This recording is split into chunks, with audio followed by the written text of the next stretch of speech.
Hello and welcome to How Do You Feel? I'm Alannah Wesley, your host and moderator, and I'm also the founder of Immersive Futures, the thought leadership event and content series. So for everybody that's new today to How Do You Feel, we're on a mission to inspire global empathy, connecting audiences around the world at a time when we've all been physically divided. And as part of this, we decided to host this series of talks where each week we're inviting different business leaders to join us and to share how they've been navigating the pandemic and also what their business is doing in response. So for everyone who missed it, last week we were joined by one of the world's leading fintech entrepreneurs who shared how technology is positively disrupting the world of commerce and also how this is going to lead the influence business as we move forward into the future. Today we're going to be joined by Facebook, so the focus is going to be more on marketeers and brands and how we can really change the game up as we move forward.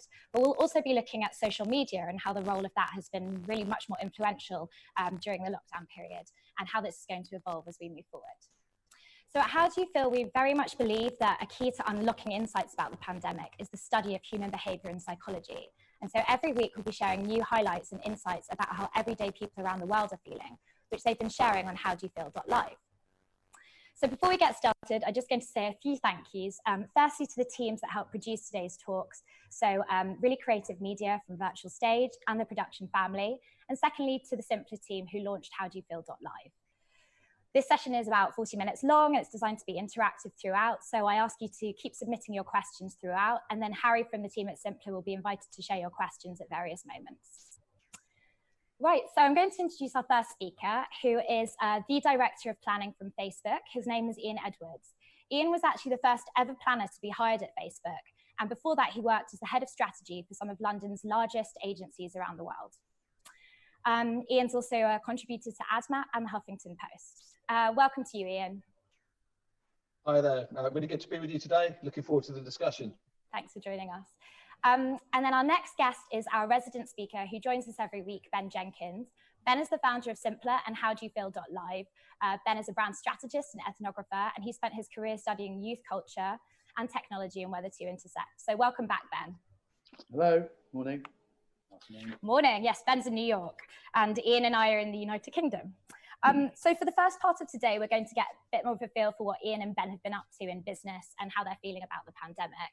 And I'm going to start with my first question with you, Ian. So you're homeschooling. You're also running a division of Facebook in the UK who are all working from home right now.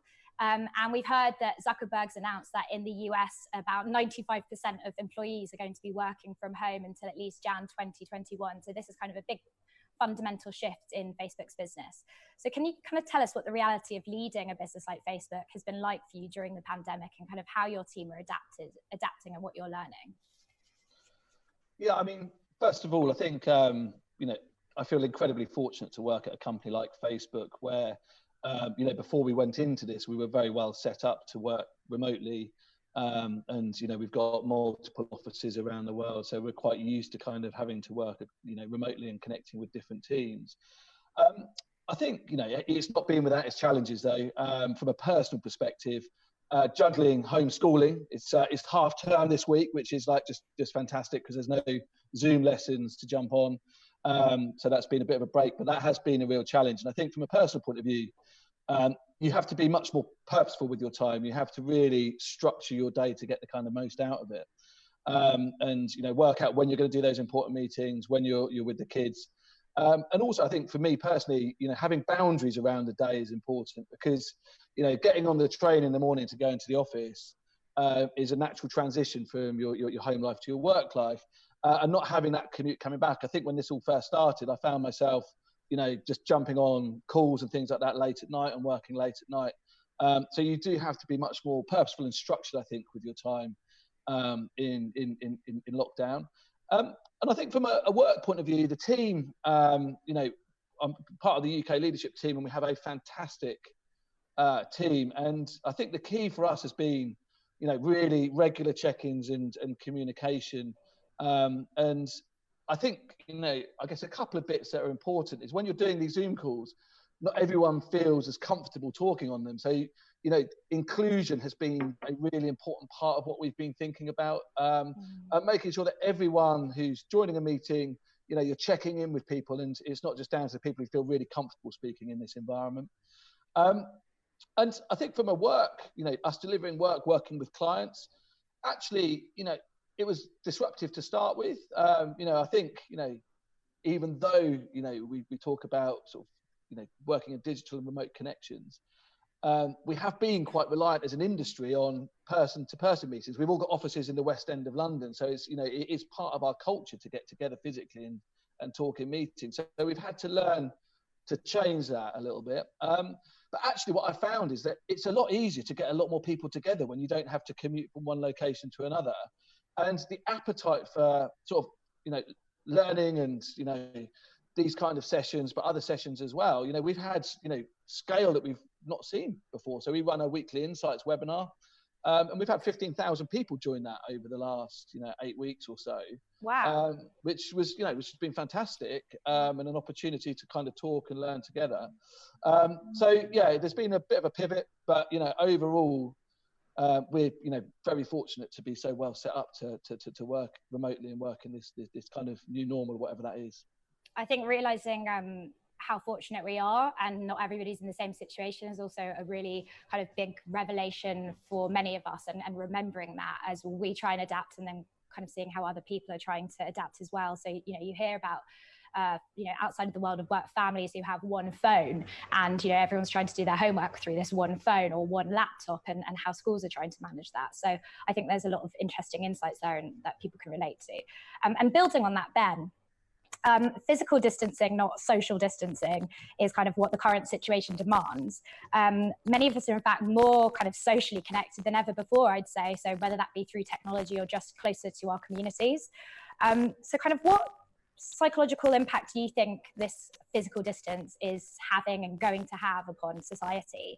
And kind of how are you at Sympler, your team, starting to kind of rethink space, both physical and online, and human interaction as a business? I think Ian touched on this a little bit, but I'd love to hear from you.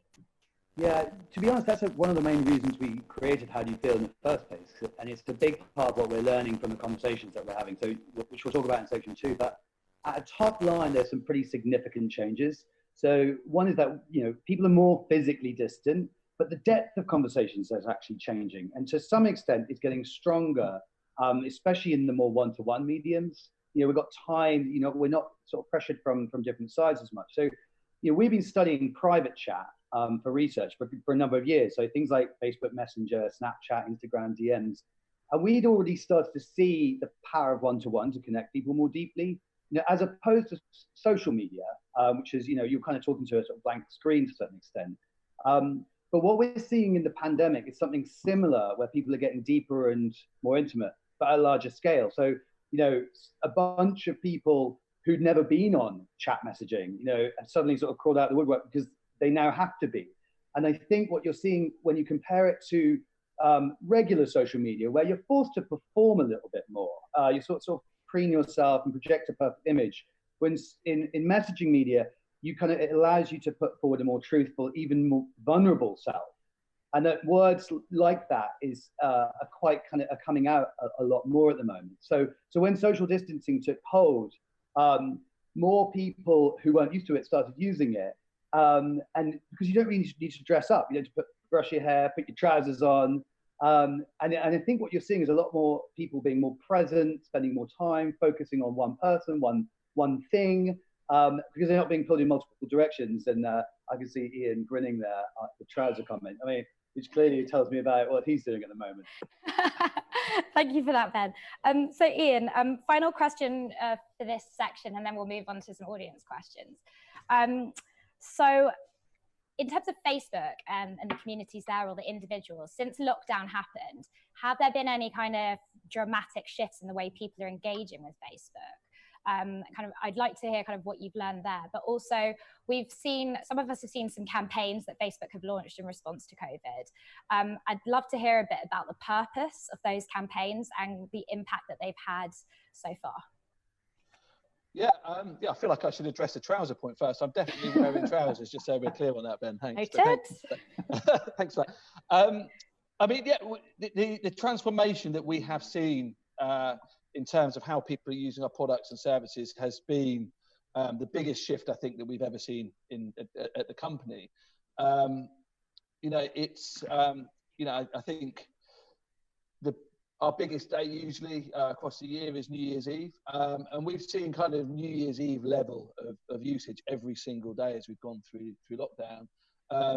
And, you know, it's not surprising. It's kind of, you know, Facebook was built to bring people together at a distance, you know, so, you know, we can fulfill a need that people have at the moment.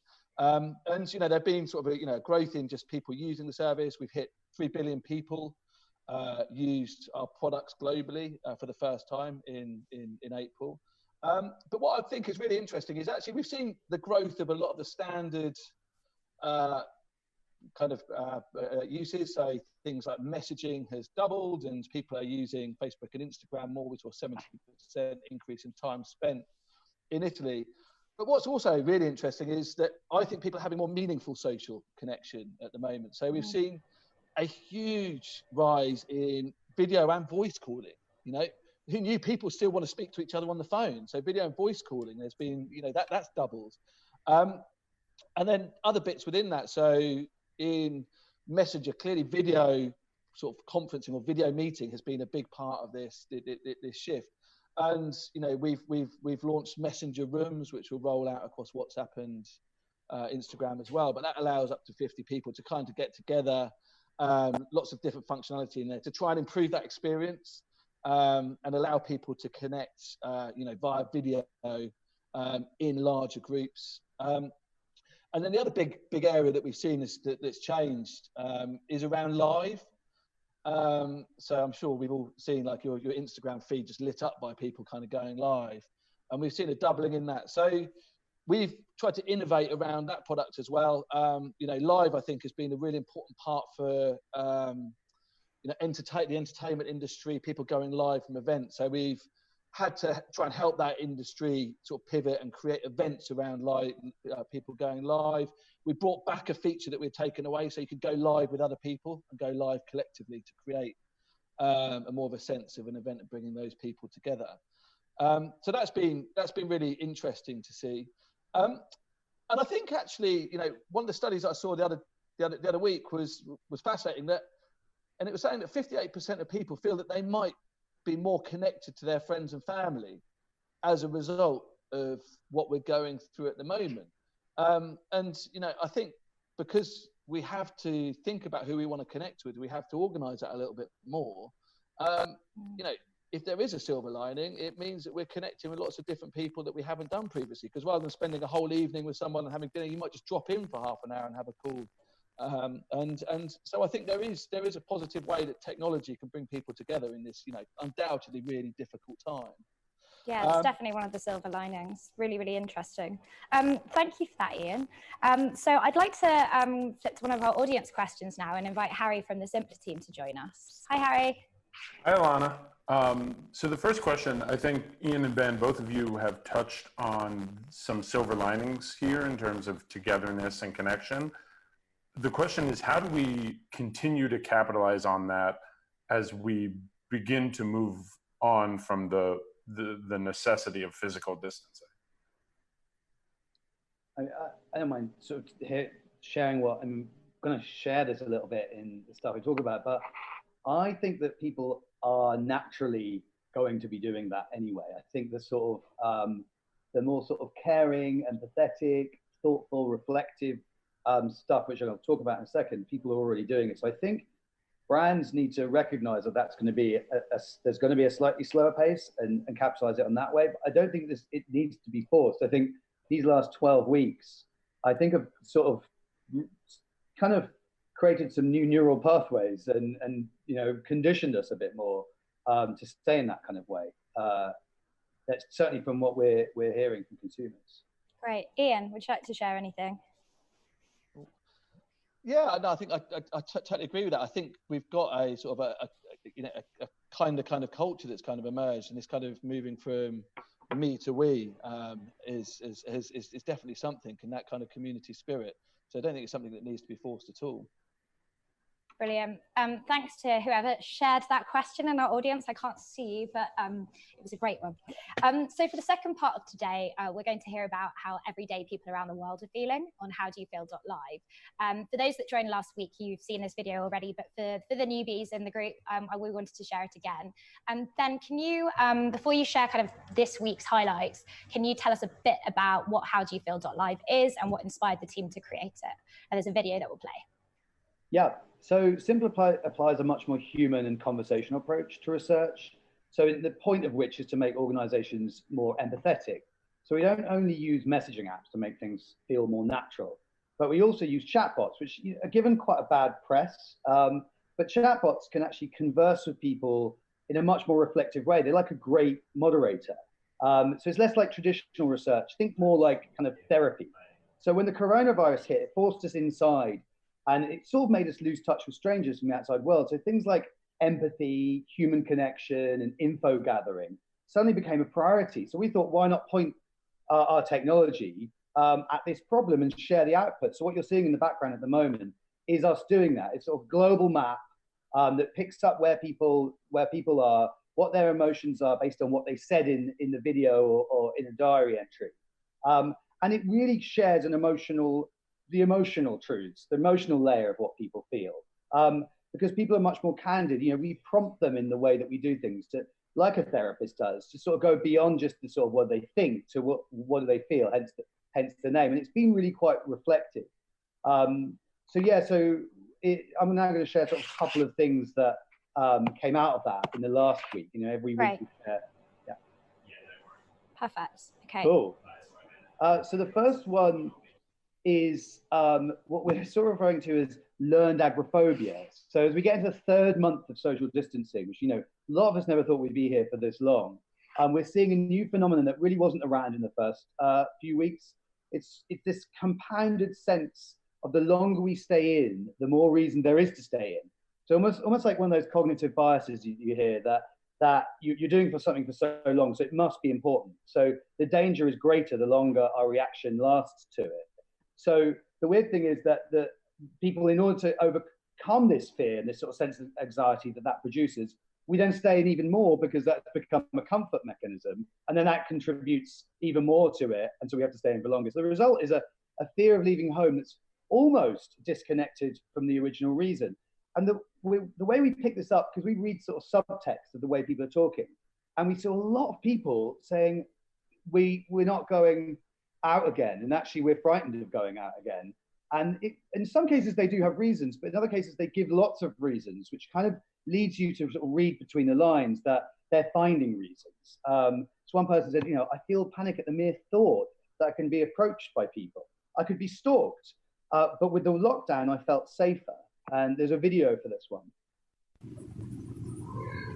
So as the lockdown restrictions begin to ease, it worries me because I do have a son that has severe asthma and an immune disorder. So what we're doing is we still keep our social distancing. We don't go into stores with the kids just to keep them safe. I think it was too soon. So she got slightly cut off at the end, but she just finished saying soon. So a lot of people are talking like her with lots of reasons. The second one is we're sort of predicting a slower pace post-opening, like I sort of mentioned earlier. So many people are talking about the discovery of slower, more mindful pursuits like walking, meditating, biking. There's a bunch of reports in the media saying in the bigger cities, there's a fear of congestion after lockdown opens up because everyone's going to be jumping in their cars because they're afraid of public transport. We're actually noticing that perhaps that spike might come on foot and on two wheels. Because while people are forced to walk and pause and stop a lot of activities and do in-home things at the beginning, we're now starting to notice that they're becoming kind of attached to these activities. So people talk about, I'll take walks more, I'm going to be riding my bike more often, spending more time with existing friends, trying to stay fit with Pilates, keeping my active, writing stories for people. And there's a video for this one too. Well, in order to keep myself happy, I started painting, which is really nice. I started looking for new traveling destinations and to know about new countries. I started talking to different people, like I started counseling, which is really helpful. So trying to cook new recipes. And then the third one was this idea of going from a sense of social to almost physical disgust. So what used to annoy people would be mild annoyances for people, like bodily sounds, you know, invasion of personal space and other kind of personal habits, now actually produces a full-blown sense of panic and even rage that people are feeling justified for. So it's always been true that social annoyances are actually closely connected to taste and smell. That's why we use words like disgust when talking about someone. And as a result, they produce similar sorts of reactions. But now those connections are much closer, and they're no longer sort of metaphorical connections. So I want to play the final video on this. The guy talks about tasting someone else's breath. Lovely. Main habit will probably be keeping my distance from other people, going shopping when it's quiet, and just washing my hands a lot more often. Probably wearing a face covering in public as well. I feel like it's better privacy, and the breath transmission as well. Good analogy is you always know when you're near someone who's vaping with like a scented vape, like the guy with a candy floss vape pen. You can smell that thing from 50, 100 feet away. That's because it's his breath you can smell. You know, he breathes it in, and once it goes out again, it'll travel downwind to you. In a marketplace, you know, everyone will get a smell of it, and it could quite easily be coronavirus particles as well that could infect anybody in that crowd. Whilst a mask won't stop that, I think it's an eye-opener as to how easily an airborne disease could be transmitted just like that. So yeah, trying to avoid crowds and going shopping when it's quiet is probably the biggest thing that I'll do. Thank you for that, Ben. I think for me, what's a real eye-opener is just getting inside people's heads and what they're thinking. And I encourage everyone to go on howdoyoufeel.live and share how you're feeling and discover what other people around the world are feeling. And there's loads of great videos and anecdotes on there. So Ian, reflecting upon these insights, do any of these kind of ring true to what you've been discovering in the Facebook's communities, or what you've been learning about audiences and kind of insights during the pandemic? Yeah, I mean, yeah, they certainly do. I think, was it tasting someone's breath? I think that took me back to mornings on the tube, but, which is not the nicest memory. But I think actually, being on a serious note, I think there are two points really resonated with me from that. One was this sense of learned agoraphobia that you talked about up front, Ben, and also in the last clip, this kind of sort of anxiety. I'm not sure exactly why there would be, the reasons for it, and has been created, but this anxiety people are going to have about going back out and getting on with life as it was before, from public transport to going to shops to, socializing.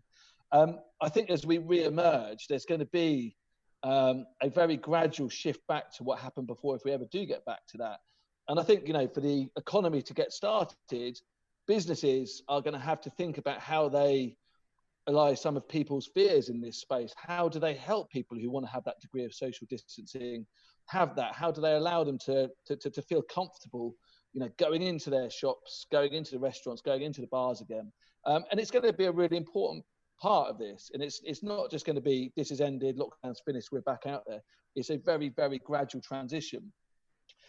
And I think the second part was just a wonderful clip there where the lady was talking about how she's trying lots of new things. She started painting and learning about new countries, and that sort of thirst for knowledge. We've been forced to sort of fill our time, and a lot of people have chosen to do that with rediscovering things they used to love from a long time ago, or learning new skills.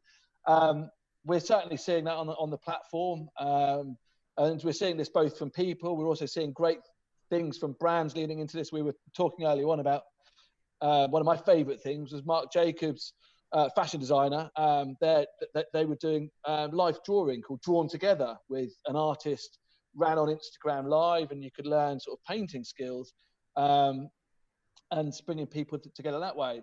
And I guess the final point with that is I think, one of the sectors that is going to get disrupted in, the biggest way is around education. People are learning skills. We've learned to learn online and remotely.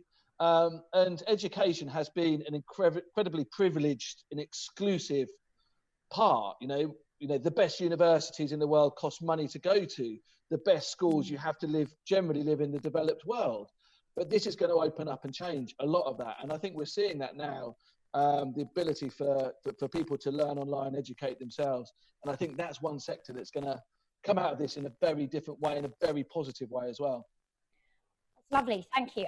Ian, I know you've recently hosted the Social Good Conference, and is there kind of anything that you've been talking to the charities that have been attending that in terms of like this kind of opening up of community, and what has your advice been to them? Yeah, it's a tough one. Actually, we had that earlier today, and we had nearly 1,000 charities join the conference. I'm also vice chair of the Media Trust, and we work with lots of charities on their comms, and so we're very closely tied into that. If anyone listening wants to volunteer some of their time, you can go to the Media Trust site and volunteer your time. And it's very serious for charities. The digital divide is real, and a lot of these charities, because when they get money and funding, quite rightly, that funding wants to go on the front line. And they don't invest in digital infrastructure, and they don't have the technology, the infrastructure, and the skills to be able to navigate this new normal. And I think, that 20 years of digital transformation we've all talked about, you just don't have a choice. If you do not transform your organization, your business to be, digital first, it's going to be hard for you to come through this and survive. And we're particularly seeing this in the charity sector. And we're seeing a lot of charities very sadly have to close their doors because of what's happening at the moment. Well, it's great that you're able to support these communities and trying to help guide them as they move forward. So I think it's time for another question from our audience. So Harry, would you like to rejoin us and share what everyone's asking? Yes. So both of you have talked about how unprecedented this time is, but also how unprecedented the data and insights. And Ian, you talked about sort of the usage information, and Ben, you've talked about all of the different things you're hearing via How Do You Feel? The question is, does that mean we essentially have to throw out all of the learnings and the data from before this all started? Or if not, how do we reconcile the two? Good question, and that's a toughie. Ben, I'm going to hand over to you to start. I have got quite strong opinions about that, which is I do think that while you certainly don't throw out data, it is a really interesting time for certain types of data that have had years of stability and benchmarks on which you are building your hypotheses for the future. So when you've got, unprecedented change in the way that people are behaving, and they're all suddenly driven, that everything has been upended, and you start to pull the thread on just a few topics, and you realize that even things you hadn't thought about being effective, there's obvious things like travel, but then there's things like creativity, because creativity really thrives in cities, and cities are starting to sort of be, people are moving to the country. So what does that mean for creative hubs? You realize that so much has been changed that you need to start to use data sources and methodologies that are more trained to look forward. And I feel like we've had a sort of generation of tweaking methodologies that kind of take models and go, well, this kind of works, so let's just A/B test it. And I think that era might need to be given a bit of a wake-up call, personally. I've got quite strong opinions on that one, but I don't think it means you throw everything out. It just means you're going to have to bring in more future-focused methodologies. And I think it also requires creative skills for how you design research looking forward a little bit as well. And often big data people don't have creative minds because they're often left brain. So I think you might be seeing some right brain thinkers coming back into data because projective thinking requires a little bit of creativity. Thank you, Ben. Ian? Yeah, I mean, it's a big question. I think in terms of taking that sort of measurement approach and planning approach to what's going to stick and what's not, we can all make predictions, but it's quite hard to have a crystal ball and be incredibly precise. What I do think, though, is that business planning for a long time has been, a fundamentally flawed process. We'll go out, we'll do focus groups, we'll ask people what they think, we make loads of predictions, we then go and sink huge amounts of money into producing a business proposition or some marketing communications or some advertising, and we invest, and we've gone all in by the time we get to the point where it hits the real world, and that's been a bad process forever. I think in this new world, what we might see is that people have to iterate more, experiment more. I mean, on social media, on Facebook, you could go live with an idea in a few hours and you could test it. You don't have to spend huge amounts of money. I think, like Ben's saying, speaking to people and finding ways to connect with them digitally to understand what they're doing. Test more, iterate more, and start to see what's working, and then double down on those things that are actually working. And I think it might just give the whole planning, the whole research, development kind of industry a real shake-up. Brilliant. Thank you, Ian, and thank you to our audience for that. So we're now going to move to the final part of today's session, where we're going to look to the future and talk a bit about predictions as we move forward. Ian, the first question's for you. The sudden shift to life on lockdown is and will continue to have a significant impact on people in all kinds of ways, as with any crisis. And we, have yet, as you said, to comprehend the full extent of that impact, and we're still in the lockdown phase, and there's new phases to come. So, you've talked about kind of experimentation and iteration. So what technologies do you believe are going to kind of be instrumental in connecting society after lockdown? Or kind of what innovations are you seeing at the moment? Or what are people trying that you think is exciting, either on Facebook or kind of in the wider marketing landscape? I mean, it's again a good question. Just saying I wouldn't be able to predict it. Now I'm going to try and predict a few things that I think will be important. I think, one of the big areas for me is enhancing this kind of experience we're having here. Hats off to you and the team. This seems to me, from where I'm sitting, to be going seamlessly, and it's good. But how do we enhance these kind of experiences? At the moment, there's video and we're speaking to each other. But that augmented reality element and being able to sort of, play games in a really immersive way, interact in a really immersive way, have a pub quiz, listen to music, but collectively do that. And, I think there's going to be a lot of innovation around that. Certainly, what we're looking at this very, very heavily, and trying to enhance this kind of experience as people try and sort of connect remotely is definitely one. And then I think the other one, that I'd like to think is going to stick, that we've seen, is around sort of local community. So, community on Facebook groups, go and join their groups for everything you could possibly imagine, every kind of interest you've got. And, one of the big trends that we've seen is people joining local groups to support local communities. So we've seen 2 million people in the UK join more than 2,000 local support groups on Facebook. And those are people coming together to support the people in their area, the more vulnerable people in their area.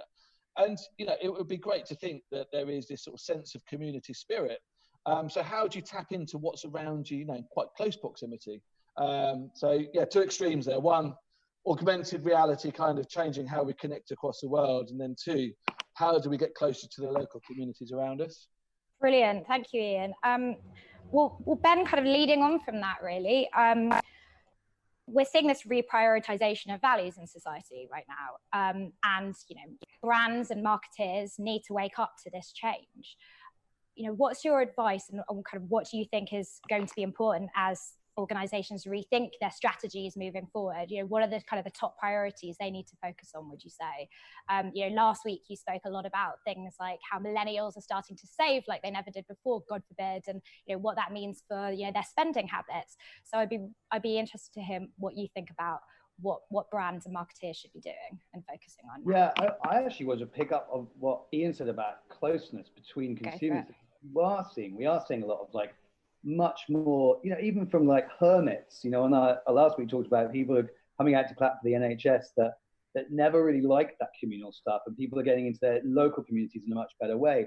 And I think that same rule is going to apply to marketers, which is, we're already seeing from the data that we're looking into here and the conversations we're having that people are a lot less patient for tone deaf marketers. They always were, but they had so many other things going on in their lives. They could get away with it. A marketer bleating in the background, shouting about things that they didn't understand. They just move on. But right now, there are these moments where you've got their attention a bit more. So you could really, it's yours to lose basically at this point. So I think, you know, everyone's had to make changes, and marketers who aren't really quick to empathize with those changes, I think are going to lose out really quickly, because there's other ones that are jumping in and taking advantage of it and going and sort of quietening it down and whispering and saying, look, we're in there. You know, don't say we're in this together like a million different marketers are saying in commercials. Act it out. And, you know, empathy keeps coming up. You know, we're already in the empathy business, so we're already talking about this and we hear that word already, but I'm noticing it growing exponentially. There's people talking about this word that you would never expect to even know its meaning. You know, George W. Bush came out with a video the other day where he used that word at least twice. Elon Musk has used it, and the police the other night. You're like, these are not places where you expect that word to come up. So if these guys are using it, then marketers need to be delivering it as well. Great. Ian, so you work with some major global advertisers who are activating in local communities and on a global scale with their campaign planning. Have you experienced any major challenges since the lockdown that you've been working through with clients, or, you know, have there been, what are the highlights and the developments on the positive side you can pick? Yeah, I mean, just every single business is being affected by this. God, where to start with that? I mean, this is an unusual recession or unique recession in a way that it wasn't one that was driven by consumer demand to start with. It's been driven by distribution, and for most people, it's been the ability to get your product into the consumer's hands. It's been a really huge challenge, and I think for, you know, big CPG advertisers, historically, often what's happened, and, you know, P&Gs and Unilevers of this world have actually spent their way through recessions. They've capitalized on cheaper media costs and they've invested to increase their share of voice, and that's translated to an increase of share market. You know, but businesses have a real challenge that, you know, they're marketing and often they can't distribute their product. So it's a really complex balance to protect your brand, to protect that demand. But if you can't fulfill it, should you be spending at that particular point? The biggest question I get without a shadow of a doubt is around e-commerce. You know, the new shop front is digital and mobile, and how do advertisers pivot really quickly into this space?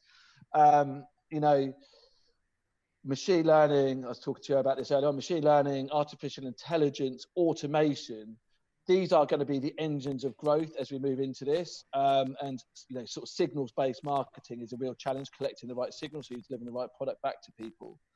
And then I guess the final point, I think, from a brand perspective, I think empathy is really interesting. You know, and people care what brands are doing. There's a great website which is called didtheyhelpus.com. Didtheyhelpus.com. Yeah, that's great. I've actually shown that website to a client of mine when we were talking about a response to COVID, and showing where they tracked on that website. It's about, yeah, I mean, it's a great thing. People care like what brands are doing and how you stand up and have a perspective on this. And I think if you get that right, you've got an opportunity to build a uniquely strong bond with your customers that will last not just weeks and months, but can last for, you know, a really long time.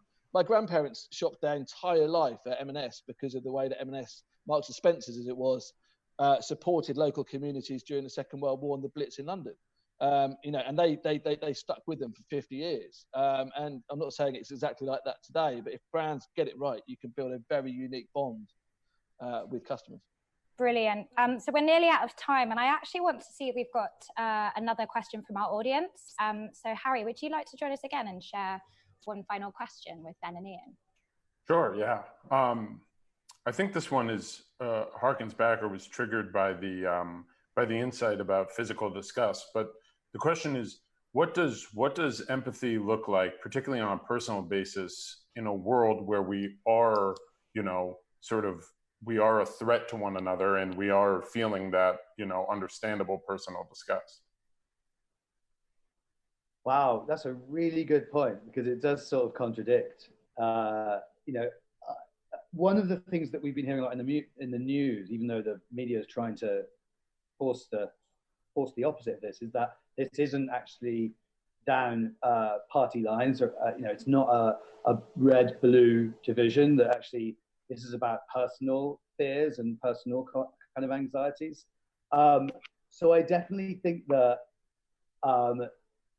there's a sort of thing that every human can do to just think about individuals rather than big groups of people, because this is no longer government versus us. It's no longer Democrats versus conservatives. So I feel like there is a sort of, well, you know, a lot of what we're talking about is helping brands be more empathetic. I do see it being split down the middle between people who are just really frightened of everybody else, and they've sort of lost a little bit of their empathy. And there's the other people who are kind of like going, I just need to get out into the world. You know, all those people who volunteered for the NHS in the UK who are like, we'll do it. So I do actually think there's a separation, although it's not down party lines, there is a separation down kind of personal fear, freedom, disgust lines that is actually exposing it. And I hadn't really thought about it before. You're right, it's just like the people you weren't expecting are becoming more empathetic, and people who were empathetic before are actually becoming so frightened they're losing their ability to realize that everyone actually is in this together. So yeah, it's a good point, and I'm not sure that was an answer, more of a sort of good point. Thank you, Ben. Ian, final comments from you. Just general closing comments, or? Well, in response to the question, or any kind of reflections that you'd like to share and kind of learnings you've had during this time, pick. Well, yeah, I mean, yeah, I think just in terms of closing reflections, and you know, I think this understanding of people in this, you know, we're talking about insight today, and this is going to be critically important going forward.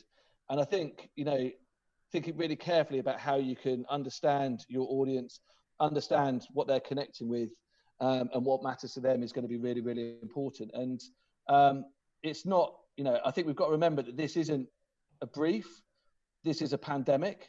And it's, you know, you've got to approach it with that mindset.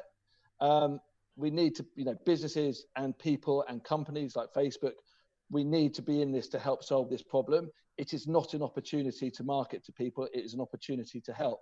Remembering that it's a pandemic, not a brief, I think is very useful. Is something very useful to bear in mind. Thank you, Ian. I think that was the perfect roundup. Go on, Ben. I've got one. It's a really good point. The questions, because it's not a brief. It's a very different scenario.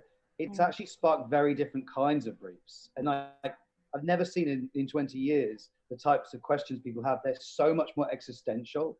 They're like, who the hell are we right now? Where are we going? Which way is up? Which way is down? And what are people going to do? Those are kind of big philosophical, meaty questions. They don't feel like traditional briefs. So I think you're seeing that already out there, it's got very existential and philosophical, which I think is a good thing in a lot of ways. Let's hope it lasts. Thank you, Ben. Thank you, Ian. And thank you, Harry, for joining us today. It's been great having you on. We'll see you soon. And thank you to you, our audience. Your questions were brilliant. I hope you found today inspiring. And thank you to our wider team as well, who helped produce these talks today. So please do have a look on howdoyoufeel.live and discover how audiences around the world are feeling. And all that's left to say is thank you from myself and the team at How Do You Feel. See you soon and stay safe.